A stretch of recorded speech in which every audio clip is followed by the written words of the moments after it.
વિરમગામ ડાંગર કૌભાંડ ઉપર અત્યારના મોટા સમાચાર। ડાંગર કૌભાંડનો મુખ્ય આરોપી સુફિયાન મનલી પકડાયો। મોરબીના માળિયા પાસેથી સુફિયાન પકડાયાનો દાવો કરવામાં આવી રહ્યો છે। ડાંગર ખરીદીમાં 3,76,00,000ના કૌભાંડનો સુફિયાન ઉપર આરોપ છે।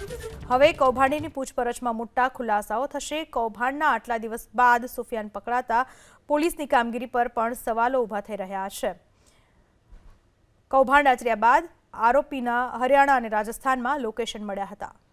તો વિરમગામ ડાંગર કૌભાંડ ઉપર ધારાસભ્ય હાર્દિક પટેલનું નિવેદન। ડાંગરની ખરીદી પુરવઠા વિભાગ કરે છે, લોકોને ડાંગરના રૂપિયા મળવા જોઈએ। પોલીસે આરોપીની ધરપકડ કરી છે, ખેડૂતોને ન્યાય મળશે એવો સંપૂર્ણ વિશ્વાસ છે, એવું નિવેદન આપ્યું હાર્દિક પટેલે।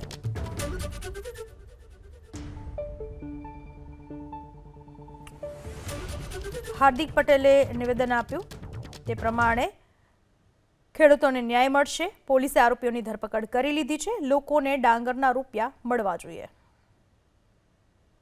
સ્વાભાવિક છે કે ડાંગરની ખરીદી જ્યારે પણ થઈ એ પુરવઠા વિભાગ દ્વારા ખરીદી કરવામાં આવે છે અને પુરવઠા વિભાગ દ્વારા જે ડાંગરની ખરીદી કરવામાં આવી એમાં ખૂબ મોટા પ્રમાણમાં ઘટ પણ જોવા મળેલી છે।